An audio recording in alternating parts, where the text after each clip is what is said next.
subscribe for me right now if you don't want the real fools. Let's go. People need to stop talking about 22-year-olds and 23-year-olds as if they're children. They're not children. They're grown men.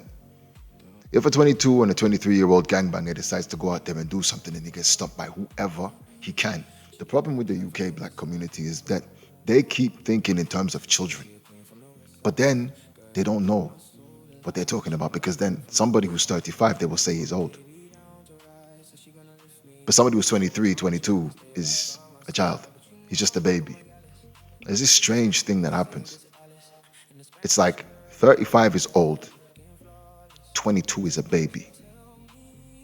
And that has a lot to do with the fact that most black people see things in terms of the things that generally 20-year-olds do, 25-year-olds do. Party, have fun, chase, sex, and do all of those things there. Before that, they have no concept of it, other than the fact that it can also be done with people that are much younger, because black people are very precocious. They get started at an early age, and we have this rampant in the community. That's the case in the UK. It is what it is. But then at the same time, once you reach a certain age, you're expected to be some kind of superstar that graduated and that has money and everything else. And then you can continue the veneer of pretending to be young. So you can be 45 and still act like a playboy if you have the money. But if you don't have the money and it's time for you to integrate into society, then they see you as washed up and a bum. And then they start talking about your age. Suddenly your age becomes visible to them. But the truth is, you should be serious from the age of 20. Not wait till 35 to get serious. And by the same token, at 35, you're still considered young, because the world that you're in is dominated by people that are in their 60s and 50s. So how can 35 be considered old compared to those people? This has a lot to do with the fact that black people see themselves as living within a child kiddie park reality that has nothing to do with the actual mainstream real world. The mainstream real world is something that they aspire to, but not necessarily see themselves as part of. You can have people that will turn around and tell you that they have a job at a bank. They'll tell you that they have a mortgage for a house. But these are things that they do all for sure. That's why you'll often see that the money isn't really there. Right? They have high income, but they have no money at the end of the month, because they use all of this as status, and they use it to fuel their vanity, lifestyle, trips, expensive car, overpriced house, where they could have gotten something much cheaper. They get 2, but they think they're at the level 3. They get 3, they think they're at the level 5. They get 5, they think they're at the level 7. They get 7, they think they're at the level 10. That's black people for you. There's like a rupture from reality, right? We are not operating on the same level as everybody else. We see things completely different. It's also part of the reason that we can't get anywhere on time. Everything is about the emotion and the feeling. So I'll get there when I feel like it. When I'm good, when I'm ready, I'll go. I don't move in terms of time, I move in terms of phases. I move with the flow, I flow. And when I get a good job and I get money, I put that into my pocket. I'm able to now fuel my feelings and fuel my flow. And that's why black people constantly remain at the bottom of the barrel, because nobody else thinks that way. You can't walk around life thinking that way. There's no way that is ever going to be able to give you anything other than stress. And then you get with people who aren't aligned with you. And those people are in the same way feeling and flowing. But the problem with feelings and flows is that there's no baseline for that. So you're going based upon feelings, and that person, their feelings are completely different, but you both agree that feelings are important. So sometimes you can align when it comes to passion, when it comes to attraction, when it comes to desires, to travel, and so on and so forth.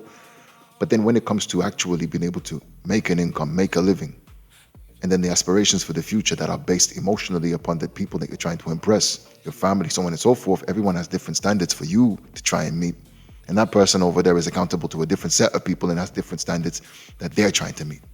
And then you find yourselves being brought apart by the disruption, the rupture. Anyway, I say all of that to say this. We look at gangbangers and we think that they're 22, 23 years old. We think that they're babies. They're not babies. They're never babies.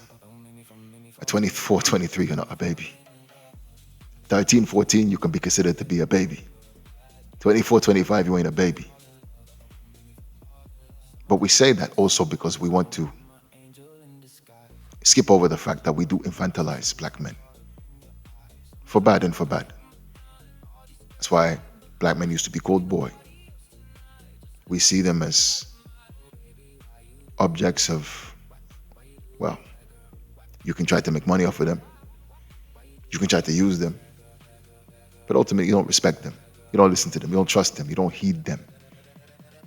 And the black men that are actually to be listened to and to be heeded, you don't care anything for what they have to say, because often those black men are either completely at odds with society and they're doing their own thing, which means that they lack the charisma and they lack the appeal, that is the mainstream acceptance, to be able to carry their version of events over, to carry their philosophy over. So they're kind of loners in the corner over there. Or they're so entrenched in the system that nobody trusts them.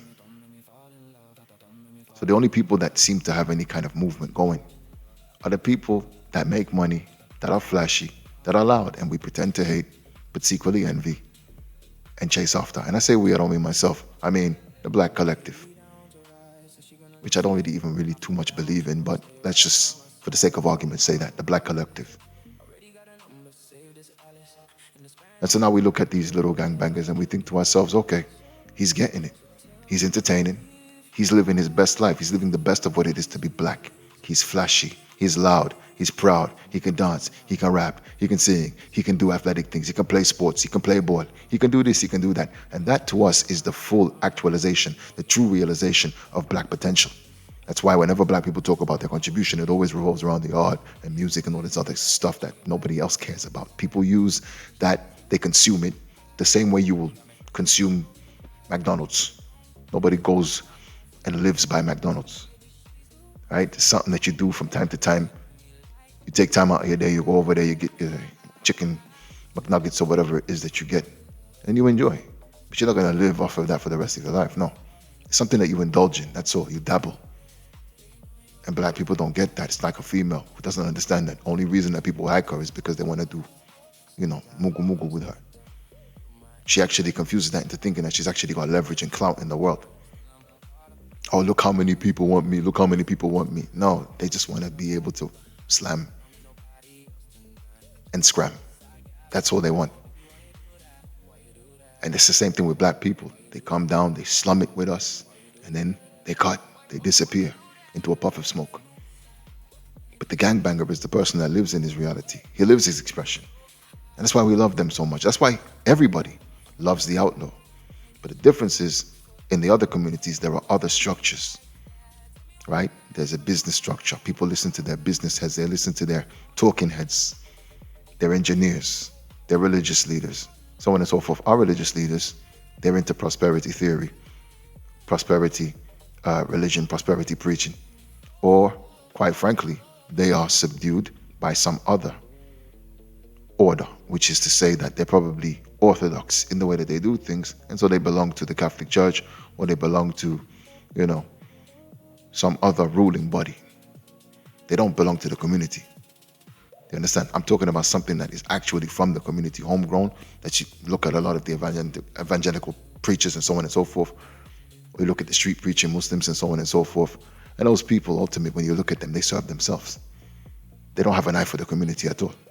And to the extent that they do is to funnel you into whatever it is that they're doing over there outside of the community, which doesn't benefit the community at all.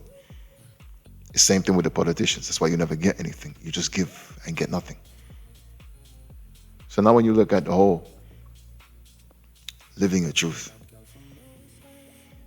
as a young rapper who is street adjacent, or a football player who is street adjacent, that's the only hierarchy you know. After that, there is no upper class of black people. There is no engineering class of black people. There is no manufacturing class of black people. There is no real political class of black people. There is no real economic or financial or banking class of black people. There is no military class of black people. Nothing like that. Technological class of black people. We have to go over there and try to get it from them over there. So because of that, that hierarchy is denied to the black folks. And since it's denied to the black folks, what that means is that The small hierarchy we have is based upon things that are intrinsic: our physicality, our sexuality, our charisma.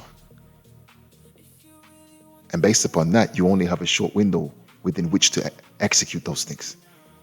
And that is the 20s and the 30s, but really the 20s, after which you're discarded because you are seen to have no more value. Like a woman who loses her beauty, and after 35, 40, people look at her like she's old and washed up. And it's the same thing with black people. After 30, they're old and washed up and they have absolutely no more purpose. To all intents and purposes, they have none.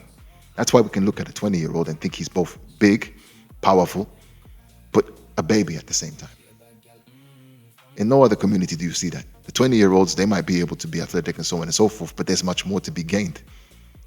Ownership, empire, these things require time, networking, experience, things that it takes years to get. So you don't begin to come into your own until you're about 40 years old. 35, 40, that's when you begin to hit your stride. That's why women always fell down, because they didn't have no stride to hit. Their peak was the 20s. And after that, secure a man, carry that man, or he will carry you and then you will go after better things. You understand? In the black community, since everything is based upon intrinsic worth, intrinsic value, physicality, it ends when youth ends. That is, the early youth ends. It ends. It ceases to be attractive. Nobody wants to see a 50-year-old running around like he's 25. It's pathetic. Unless, of course, he's rich. If he's rich and he can look after himself and he can be taken seriously in the mainstream to some extent, then we'll continue to indulge that person. Do you understand? Because it's not a question of him being able to get by on just those physical attributes alone, because those physical attributes alone are actually paying the bills and giving him opportunities to greater things. I say all of that to say this. 23-year-old, 24-year-old in a gang ain't a child. He's not a grown man either. He's actually somebody who's supposed to be learning and honing his craft. But if he refuses to do that, and he takes upon himself to try to exert himself upon society before he has the right to do so, that is, break the law, terrorize people, then whatever happens to him, it happens to him. If they get him, they get him. And I don't want to hear anybody talking about how he was young and this and that. He chose his path. I have more things to say about this, but yeah, that's just a little bit of what I wanted to say about that. All I know is this. The people saying 35, 37, even 40, people saying that is old, that's also cowardly. Cowardly dudes, cowardly niggas. Because what happens is this. They reach a certain age, now when it's actually time to activate in a real way, to where you don't actually have to worry about, well, I can do it the illegal way, or I can go to jail and be fed. No, I actually have to go out there and build something for myself, infrastructure. Suddenly people want to talk about, no, it's time for me to retire. And as a black race, black people are different ethnicities, they're not the same. But they have their little things to deal with, because our countries of origin ain't doing too good. Yeah, there's revolution in West Africa, but that's about it. There ain't nothing else going on. And to the extent that there is revolution in West Africa, the West Africans owe it to themselves to go over there and to make whatever contributions they can. Or at least don't have to go over there, but you contribute. Because it behooves everybody for West Africa to be up, because that means that mass immigration will plummet. That's what that means. That's the very least of it. You know, a lot of people will lose a lot of money, and of course that will create a whole bunch of other problems. But the immediate threat will be over. And that's about as much as one can ask for in an imperfect world. And that's just the beginning anyway. But people don't want to do that. Now they want to sit down and pretend to be grandpas at 35, 40. Oh, I'm ready to retire. My friend, for every other community, 35, 40 is when you actually begin. It's when you start. You haven't even begun to prove yourself at the age of 35. It's when you begin. They say life begins at 40. They say that for a reason. They say that for a reason. I'm not saying that you don't have a life before that. I'm not 14, but my life is still going on. You know what I mean? But hey, life begins at 40. That's an expression that comes from over that side because they understand what it means when they say that. But for black people, life seems to end at 40 because it's like we ain't got nothing else to do. We've actualized. We've come to the final logical conclusion of our existence, our essence, that we are here for. We ain't got no plan beyond that. What do we do? Where do we go? Oh yeah, I've retired. You haven't retired, for. You haven't retired.